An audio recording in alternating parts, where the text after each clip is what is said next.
اپنی زبان سے ایک کلمہ ایسا نکالتا ہے ناشکری کا، اللہ کے سامنے شکوے شکایت کا، ایسا کلمہ نکالتا ہے کہ اس ناشکری کے کلمے کی وجہ سے اللہ تعالیٰ اسے گھسیٹ کر جہنم میں داخل کر دیتے ہیں۔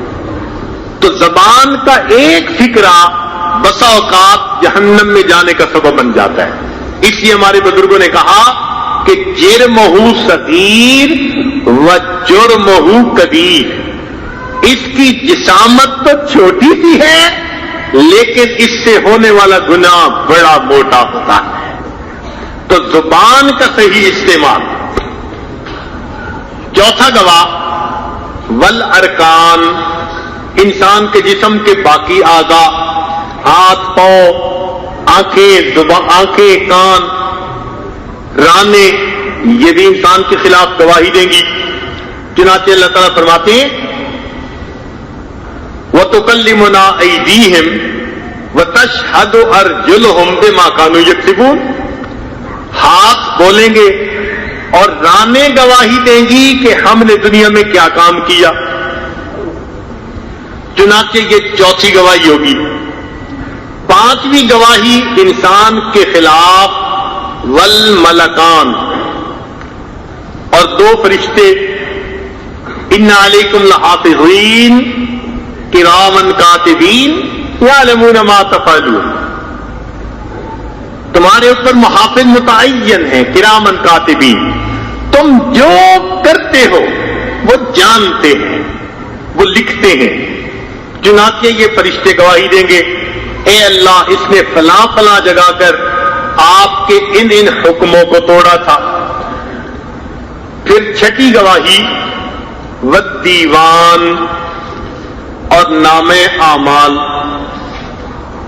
جو کچھ ہم کر رہے ہیں اس کا ریکارڈ بن رہا ہے، اس کی شیٹ رول تیار ہو رہی ہے، اور قیامت کے دن وہ سب کچھ اللہ کے سامنے کھول دیا جائے گا۔ قرآن مجید میں ہے کہ جب مجرم اپنے سامنے نام اعمال کو دیکھے گا تو کہیں گے یا ویلتنا ما لہذا الکتاب، او ہماری کمبختی، یہ کیسی کتاب ہے، لا یغادر صغیرۃ ولا کبیرۃ الا احصاها، کوئی چھوٹا کوئی بڑا عمل ایسا نہیں کہ جو اس میں درج نہ کر دیا گیا ہو۔ ووجدوا ما عملوا حاضرا، جو کیا ہوگا اپنے سامنے حاضر پائیں گے۔ ولا یظلم ربک احدا، تیرا رب تو کسی ایک پر بھی ظلم نہیں کرے گا۔ اپنے پاؤں پہ کلہاڑیاں ماری ہوں گی، بھاگ بھاگ کے گناہ کیے ہوں گے، دوڑ دوڑ کے گناہ کیے ہوں گے، اس کی وجہ سے یہ اپنے نام اعمال کو دیکھ کر پچھتائیں گے، کاش کہ ہم نے نیک اعمال کیے ہوں گے۔ یا لیتنی یا ویلتا لیتنی لم اتخذ فلانا خلیلا، اے کاش میں نے فلاں کو دوست نہ بنایا ہوتا۔ اللہ اکبر۔ تو انسان کا نام اعمال گواہی دے گا، اور اس سے اوپر ایک گواہی بہت زیادہ نازک گواہی ہے، اور وہ کیا ہوگی؟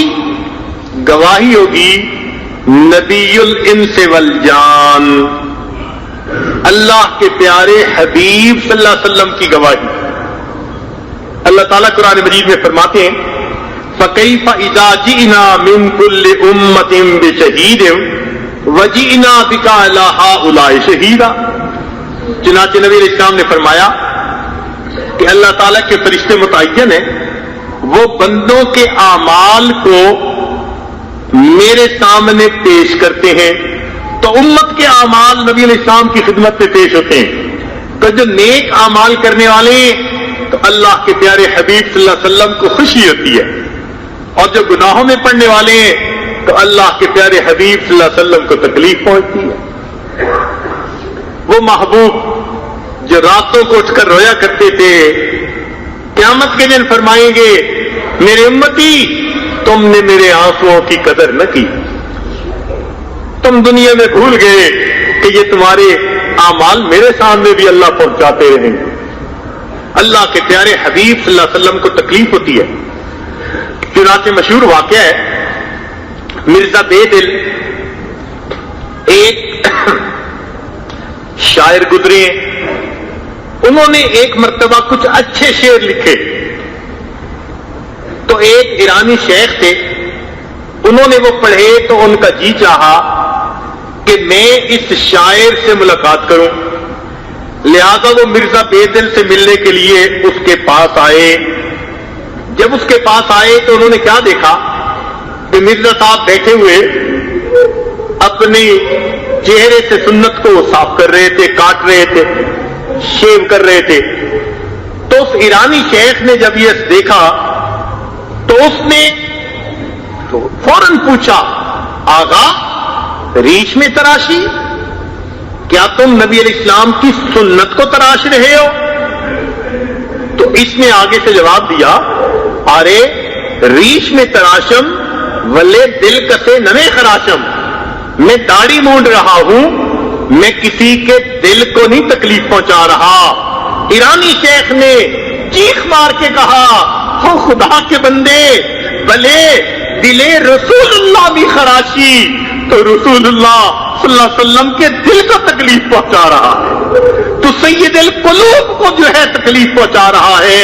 جب اس نے یہ بات کی، مرزا بے دل کے دل پر چوٹ پڑی، سچی توبہ کر دی، اور پھر اس نے شعر کہا، جزاک اللہ کہ چشمم باد کر دی، مرابا جانے جا ہم راز کر دی۔ تجھے اللہ بدلہ دے کہ تم نے میری آنکھ کھول دی اور مجھے میرے محبوب سے تم نے واصل کر دی۔ اللہ کے پیارے حبیب صلی اللہ علیہ وسلم کے سامنے ہمارے گناہ اگر پیش ہو گئے، ہمارے لیے یہ کتنی شرم کی بات، تکلیف کی بات ہے۔ اور اسی کو تو کہا تھا علامہ اقبال نے کہ اللہ تو غنی اظہر دو عالم من فقیر، اللہ تو دو عالم سے غنی ہے، میں فقیر ہوں، روز محشر عذر ہائے منتظر، اللہ قیامت کے دن میرے عذروں کو قبول کر لینا، گر تمی بھی نہیں حسابم ناگزیر، اللہ اگر تو فیصلہ کرے میرا حساب تو نے لازمی لینا ہے، تو اے اللہ از نگاہ مصطفیٰ پنہا بغیر، اللہ مصطفیٰ کریم کی نظروں سے میرا اوجل حساب لینا، مجھے ان کے سامنے شرمندگی ہوگی، میرے آقا کیا کہیں گے، یہ میری سنتوں کا مذاق اڑاتا پھرتا تھا۔ قیامت کے دن نبی علیہ الصلوۃ والسلام کی بھی گواہی ہوگی، اور پھر ایک گواہی اس سے بھی اور آگے نازک، اللہ اکبر، وہ گواہی کیا ہوگی؟ علماء نے لکھا کہ وہ گواہی ہوگی والرحمن، اور اللہ تعالیٰ خود بھی گواہی دیں گے۔ قرآن مجید میں ہے، اللہ تعالیٰ فرماتے ہیں وَلَا تَعْمَلُونَ مِنْ عَمَلٍ إِلَّا كُنَّا عَلَيْكُمْ شُهُودًا، تم کوئی عمل نہیں کرتے مگر ہم تمہارے عملوں پر گواہ ہوتے ہیں۔ ہم اللہ کے سامنے گناہ کرتے ہیں، اس رحمان کے سامنے جس کی رحمت سے ہمارا کام سنورنا ہے، وہ رحمان بھی کیا کہتے ہوں گے، یہ میرے بندے نعمتیں مانگتے چلے جاتے ہیں اور میری ان نعمتوں کی دیکھو کتنی ناقدری کرتے پھر رہے۔ اللہ رب العزت دیکھتے۔ چنانچہ ایک بزرگ فرمایا کرتے تھے کہ میرے اوپر اللہ تعالیٰ نے الہام فرمایا، میرے دل میں یہ خیال ڈالا، فرمایا کہ میرے بندوں سے کہہ دو کہ گناہ کرنے کے لیے تم ان تمام دروازوں کو بند کر دیتے ہو جن سے مخلوق دیکھتی ہے، اس دروازے کو بند نہیں کرتے جس سے میں پروردگار دیکھتا ہوں۔ کیا اپنی طرف دیکھنے والوں میں سب سے کم درجے کا تم مجھے سمجھتے ہو؟ کیا اپنی طرف دیکھنے والوں میں سب سے کم درجے کا تم مجھے سمجھتے ہو؟ اللہ اکبر۔ یہ قیامت کے دن گواہیاں ہوگی انسان کے گناہ کے اوپر، تو پھر سوچئے قیامت کے دن ہمارا کیا بنے گا۔ آج وقت ہے ہم اللہ رب العزت سے اپنے گناہوں کی سچی معافی مانگ کر ان گناہوں کو بخشوا لیں اور اللہ تعالی کے سامنے یہ دعا کریں کہ رب کریم آئندہ ہمیں نیکوکاری کی زندگی نصیب فرما، اور اپنے آپ کو گناہوں سے بچانے کی کوشش کرے، اور اپنے نفس کے اوپر کبھی بھی اعتماد نہ کریں۔ اس لیے کہنے والے نے کہا بھروسہ کچھ نہیں اس نفس امارہ کا اے زاہد، فرشتہ بھی یہ ہو جائے تو اس سے بدگما رہنا۔ انسان اپنے آپ پہ بھروسہ نہ کرے، اس لیے کہ گناہوں کی طرف انسان کا کھینچنا وہ کئی مرتبہ بڑا آسان ہو جاتا ہے، تو گناہ کے موقعوں سے ہی بچے، اور اللہ تعالیٰ سے دعا مانگے اے اللہ مجھے گناہ کے موقعوں سے بچا لینا، غمی حیات کے سائے محیط نہ کرنا، کسی غریب کو دل کا غریب نہ کرنا، میں امتحان کے قابل نہیں میرے مولا، مجھے گناہ کا موقع نصیب نہ کرنا، اے اللہ میں گناہ کے موقع سے بچا لیجیے۔ چنانچہ ابو ہریرہ رضی اللہ تعالیٰ عنہ بال سفید ہو گئے، بڑھاپا ہے، اس بڑھاپے کے عالم میں دعا مانگتے تھے اللہم انی اعوذ بکا من ان ازنی و اسرک، اے اللہ میں پناہ مانگتا ہوں اس سے کہ میں زنا کروں اور چوری کروں۔ جب وہ یہ دعا مانگتے تو کسی کہنے والے نے کہا قیل لہو، ان سے کہا گیا کبر سنک، آپ کی عمر اتنی بڑھاپے کی ہو گئی، وانت صاحب رسول اللہ، اور آپ رسول اللہ صلی اللہ علیہ وسلم کے صحابی ہیں، اتخاف علی نفسک من الزنا والسرقہ، کیا آپ اپنے نفس پر زنا اور سرقہ سے خوف کھاتے ہیں؟ انہوں نے آگے سے قال فرمایا کیف آمن علی نفسی و ابلیس حی، میں اپنے نفس پہ کیسے اطمینان کر سکتا ہوں جبکہ شیطان ابھی زندہ ہے۔ جب تک شیطان زندہ ہے یہ بندے کو کسی وقت بھی گرا سکتا ہے، لہذا اپنے آپ کو انسان گناہوں سے بچانے کی پوری کوشش کرتا رہے حتیٰ کہ انسان کی زندگی کا آخری لمحہ آ جائے۔ اس طرح جب اپنے آپ کو گناہوں سے بچائے گا تو پھر ایمان کو اس دنیا سے لے کر یہ آخرت میں جائے گا۔ اللہ رب العزت کی اس بندے کے اوپر رحمت ہوگی، اللہ تعالیٰ کی رحمت سے فائدہ اٹھا کر آج کی اس محفل میں اللہ سے معافیاں مانگ لیجئے، پچھلے گناہوں کو بخشوائیے، آئندہ نیکوکاری پرہیزگاری کی زندگی گزارنے کا ارادہ کر لیجئے۔ کہتے ہیں کہ ایک آدمی نجاست میں لتڑا ہوا دریا کے کنارے کھڑا تھا، دریا نے پوچھا اے نجاست سے آلودہ شخص تو کیوں غسل نہیں کر لیتا؟ اس نے کہا میری نجاست کہیں تجھے ناپاک نہ کر دے۔ تو دریا کے پانی نے کہا ارے تیرے جیسے سینکڑوں نجاست بھرے آئے، ذرا میرے اندر غوطہ لگا دے، جاری پانی ہوں، تجھے بھی پاک کر دوں گا، خود بھی پاک رہوں گا۔ ارے جب دریا کا یہ عالم ہے، اللہ کی رحمت کے دریا کا کیا کہنا؟ آج ہم اگر سچی توبہ کر لیں گے تو رحمت کا دریا ایسا بہے گا ہمارے گناہوں کو بھی دھو دیا جائے گا، اور آئندہ ہمیں نیکوکاری اور پرہیزگاری کی زندگی عطا کر دی جائے گی۔ آخر کوئی تو زندگی کا وقت ایسا ہو کہ انسان سچی توبہ کر لے، فیصلہ کر لے کہ مولا آج کے بعد آپ کے حکموں کی نافرمانی نہیں کرنی۔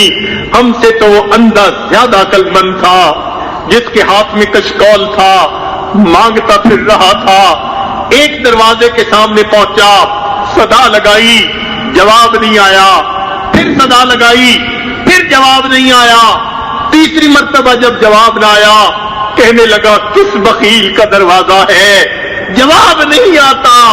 کسی نے کہا او خدا کے بندے یہ مسجد کا دروازہ ہے، تو اللہ کے در پہ آ پہنچا ہے۔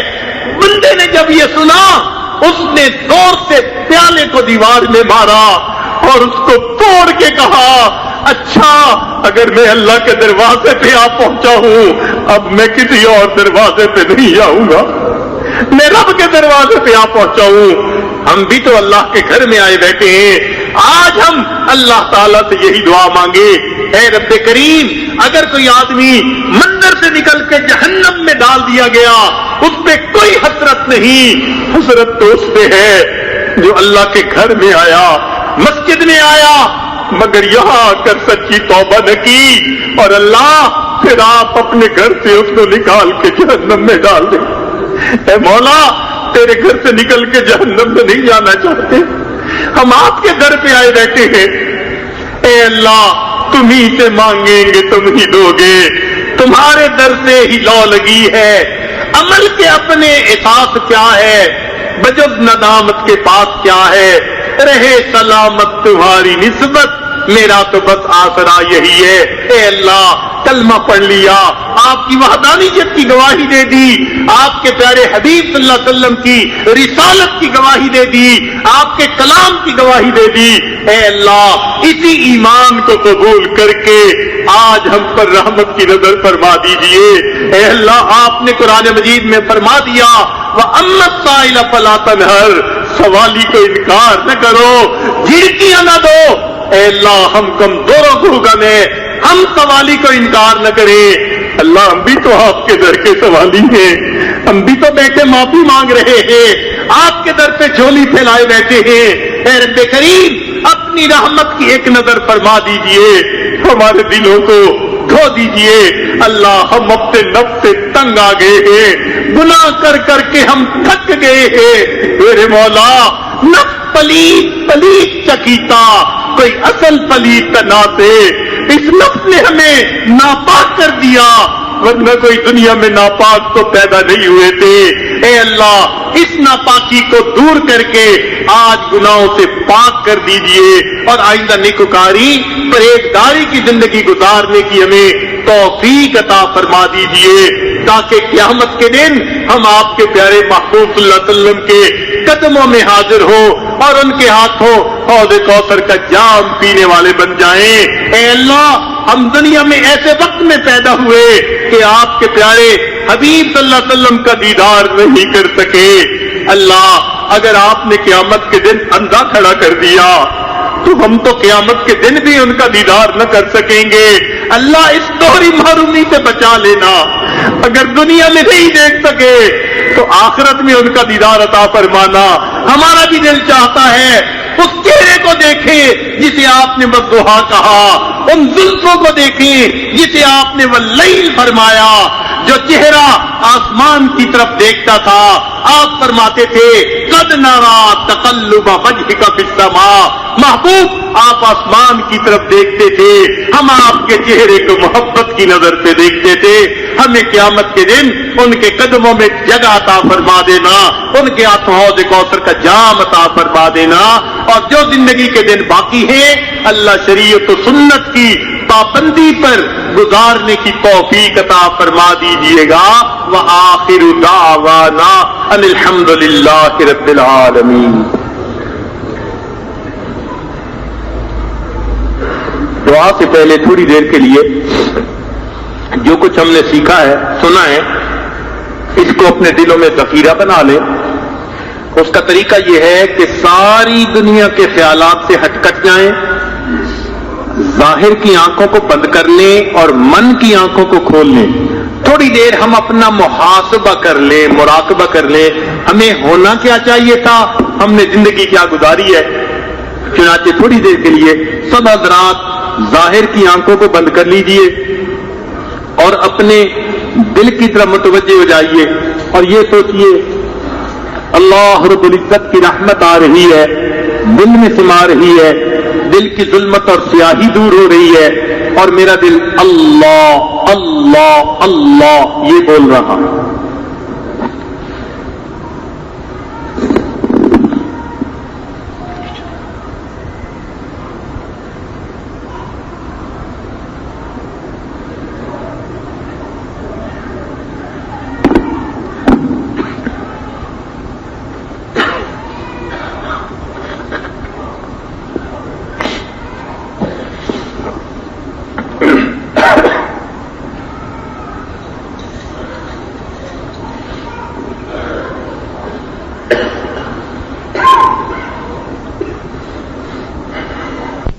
حرص والا دل بدل دے میرا، غفلت میں ڈوبا دل بدل دے،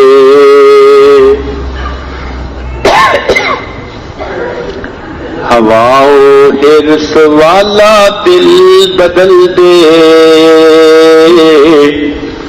میرا غفلت میں ڈوبا دل بدل دے، بدل دے دل کی دنیا دل بدل دے، خدایا فضل فرما دل بدل دے، گنہگاری میں کب تک عمر کاٹوں، گنہگاری میں کب تک عمر کاٹوں، بدل دے میرا رستہ دل بدل دے، سنوں میں نام تیرا دھڑکنوں میں، سنوں میں نام تیرا دھڑکنوں میں، مزہ آ جائے مولا دل بدل دے، ہٹا لوں آنکھ اپنی ماں سوا سے، جیوں میں تیری خاطر دل بدل دے، تیرا ہو جاؤں اتنی آرزو ہے،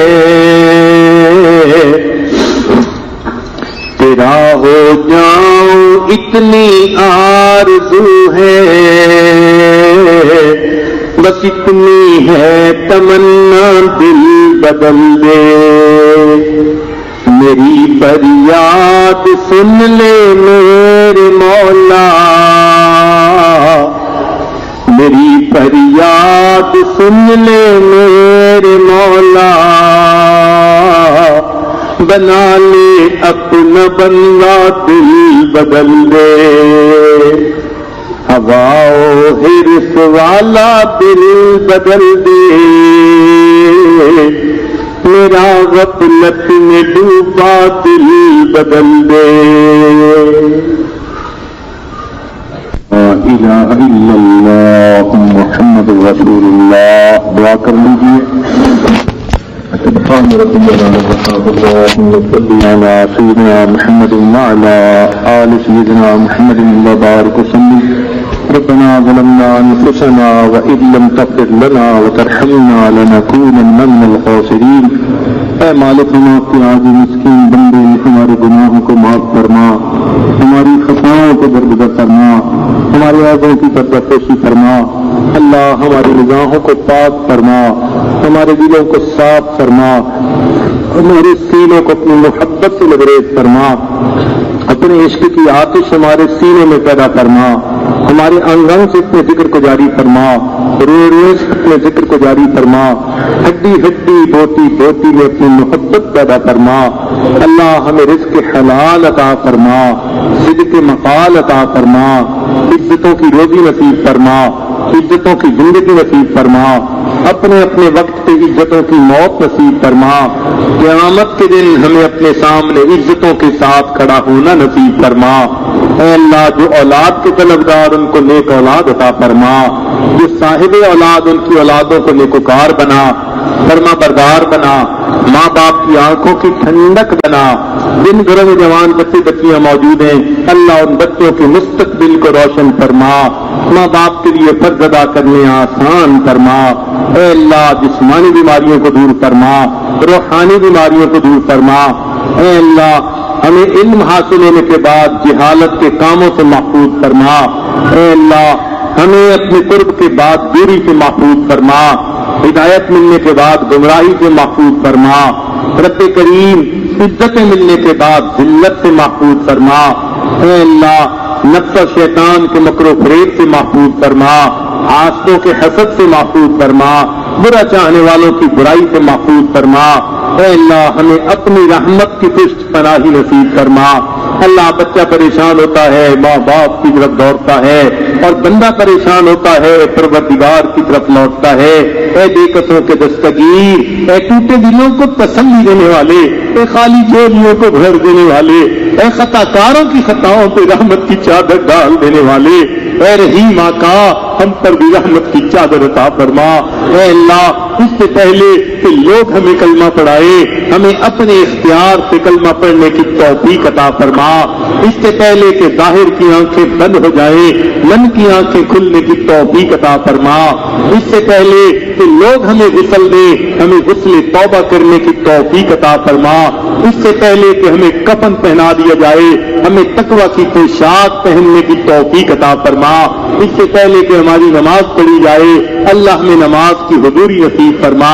اور اس سے پہلے کہ قیامت کے دن آپ کے سامنے پیشی ہو اللہ ہمیں اپنی بارگاہ میں قبولیت عطا فرما۔ رب کریم ہم آپ کی نعمتوں کے قدردان بندے بن جائے ہمیں ایسا بننے کی توفیق عطا فرما۔ اور اے اللہ آج تک آپ کی نعمتوں کی جو ناقدریاں ہم کرتے پھرے اللہ ہم بے قدروں کو معاف فرما۔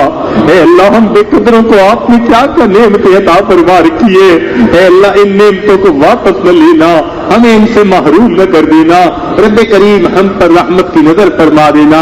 اے اللہ جس طرح ایک اپاہج عیالدار جس کے گھر کے افراد بھوکے پیاسے ہوتے ہیں فاقے سے ہوتے ہیں وہ بڑی امید لے کر کسی سخی کے دروازے پہ پہنچتا ہے اور اس لحاظ سے کھٹکھٹاتا ہے دروازہ کھلے گا میرے گھر بچوں کا فاقہ ختم ہو جائے گا۔ اے اللہ اس اپاہج عیالدار سے زیادہ ہم آپ کے محتاج ہیں اور آپ اس سخی سے زیادہ سخی ہیں۔ اے اللہ اپنا در کھول دیجئے ہم پر اپنی رحمتوں کی بارش عطا فرما دیجئے کرم کا معاملہ فرما دیجئے۔ رب کریم ہماری ان دعاؤں کو اپنی رحمت سے قبول فرما دیجئے۔ اے اللہ آج ہم سچی توبہ کرتے ہیں ہماری اس توبہ کو قبول فرمائیے، آئندہ نیکوکاری کی زندگی گزارنے میں ہماری مدد فرما دیجئے۔ اللہ زندگی میں کبھی بھی بے سہارا نہ فرما کبھی بھی بے آسرا نہ فرما، اے اللہ کبھی بھی تنہا نہ فرما، ہمیشہ اپنی رحمتوں کی ٹھنڈی چھاؤں نصیب فرما۔ میرے مولا اپنی رحمت کے ساتھ ہمارے گناہوں کو معاف فرما۔ اے اللہ ہم آپ کے در پہ بیٹھے ہیں آپ کے گھر میں بیٹھے ہیں ہمیں ایک مرتبہ رحمت کی نظر سے دیکھ لیجئے محبت کی نظر سے دیکھ لیجئے۔ اے اللہ ایک مرتبہ محبت کی نظر سے دیکھ لیجئے اور یہ دعا مانگتے اللہ ڈر بھی لگ رہا ہے آپ کی طرف سے کہیں جواب نہ آ جائے کہ محبت کی نظر میں بلال پہ ڈالتا تھا محبت کی نظر میں سمیہ پہ ڈالتا تھا۔ تم اپنی زندگیوں کو دیکھو میرے مولا ہم اقرار کرتے ہیں ہم گنہگار ہیں مگر آپ کے بننا چاہتے ہیں ہم سے بننا مشکل ہے آپ کے لیے بنا لینا آسان ہے۔ اللہ ہمیں اپنی طرف کھینچ لیجئے، اے اللہ ہمیں اپنا بنا لیجئے، اے اللہ ہمیں نیکوکاری کی زندگی عطا فرما دیجئے، چاہے نہ چاہے پیشانی کے بالوں سے پکڑ کر ہمیں نیکی کے رستے پر چلا دیجئے اور ہمیں تقوی والی زندگی عطا فرما دیجئے، اتباع سنت والی زندگی عطا فرما دیجئے۔ اللہ ہمارے ظاہر کو اپنے پیارے حبیب صلی اللہ علیہ وسلم کی سنتوں سے سجا اور ہمارے باطن کو اپنی معرفت سے منور فرما۔ اے اللہ جنہوں نے دعاؤں کے پیغامات بھیجے ان سب کی نیک مرادوں کو پورا فرما۔ ہمارے والدین عزیز اقارب مشائخ جو فوت ہو چکے ان کی مغفرت فرما اور جن کی آپ نے مغفرت کر دی قرب کے اعلیٰ درجات عطا فرما۔ ہمارے جن دوستوں نے یہاں محبت کے ساتھ یہ پروگرام کروایا اللہ اس کے بدلے ان کو اپنی سچی محبت عطا فرما۔ اس مسجد کے نمازیوں پر خصوصی رحمت نازل فرما۔ اے اللہ جو کمیٹی ہے اس کے ارکان پر خصوصی رحمت نازل فرما، محلے والوں پر خصوصی رحمت نازل فرما۔ اے اللہ ہمارے اس ملک کی حفاظت فرما، اس کو دین کا قلعہ بنا اور ہمیں شریعت و سنت والی زندگی گزارنے کی توفیق عطا فرما۔ اے اللہ ہمارے دین و حرم کی حفاظت فرما۔ رب کریم ہماری ان دعاؤں کو اپنی رحمت سے قبول فرما۔ پوری دنیا میں جہاں بھی مسلمان پریشان ہیں اللہ سب کی پریشانیوں کو دور فرما۔ رب کریم جو مانگا وہ بھی عطا فرما، جو مانگنا چاہیے تھا نہیں مانگ سکے وہ بھی عطا فرما۔ اے اللہ دور مستورات بیٹھی بھی دعاؤں پر آمین کہہ رہی ہے اللہ ان کی دعاؤں کو بھی قبول فرما۔ میرے مولا ہم نے تو دنیا داروں کو دیکھا کسی گھر کی عورتیں چل کے آ جائیں، لوگ تو قتل کے مقدمے بھی معاف کر دیتے ہیں۔ اے اللہ، یہ آپ کی بندیاں اپنے گھروں سے چل کے آپ کے گھر میں آئی بیٹھی ہے، دامن پھیلائے بیٹھی ہے، اللہ ان کے اٹھے ہاتھوں کی لاج رکھ لیجئے۔ اے اللہ، اس محفل میں کتنے نوجوان ہیں آج سچی توبہ کرنا چاہتے ہیں، اے اللہ آج تو گرم خون بھی معافیاں مانگ رہا ہے۔ اے مولا، اگر آپ نے ان کو دھتکار دیا، شیطان بہکائے گا، نفس بھٹکائے گا، جوانیاں ضائع ہو جائیں گی۔ اے اللہ، خالی نہ اٹھا دینا بلکہ ہماری توبہ کو قبول کر لینا۔ اے اللہ، اس محفل میں کتنے سفید بالوں والے ہیں جو بال سفید کر بیٹھے مگر دل سے آ کر بیٹھے۔ اے اللہ، آج ہم اپنی ان کو تعلیموں پہ نادم اور شرمندہ ہیں۔ اے اللہ، آپ سفید بالوں کا لحاظ فرما لیجیے اور اٹھے ہاتھوں کی لاج رکھ لیجیے۔ اے اللہ، اس مجمع میں کتنے چھوٹے چھوٹے معصوم بچے ہاتھ اٹھائے بیٹھے ہیں، اے مولا ہم آپ کو ان کے ہاتھوں کی معصومیت کا واسطہ دیتے ہیں۔ اللہ، ان بچوں کے ہاتھوں کو خالی نہ لوٹائیے اور ان کی برکت سے اللہ ہم گناہگاروں کے اٹھے ہاتھوں کو قبول فرما لیجیے۔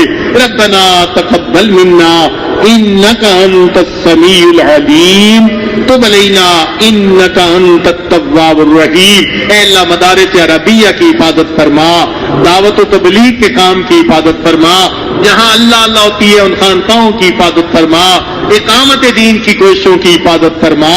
اے اللہ، ہماری ان دعاؤں کو اپنی رحمت سے قبول فرما، ہمیں بار بار اپنے گھر کا دیدار عطا فرما، اپنے پیارے حبیب صلی اللہ علیہ وسلم کے در کی حاضری نصیب فرما۔ صلی اللہ تعالی علی حبیبہ سیدنا محمد وآلہ واصحابہ اجمعین برحمتک یا ارحم الراحمین۔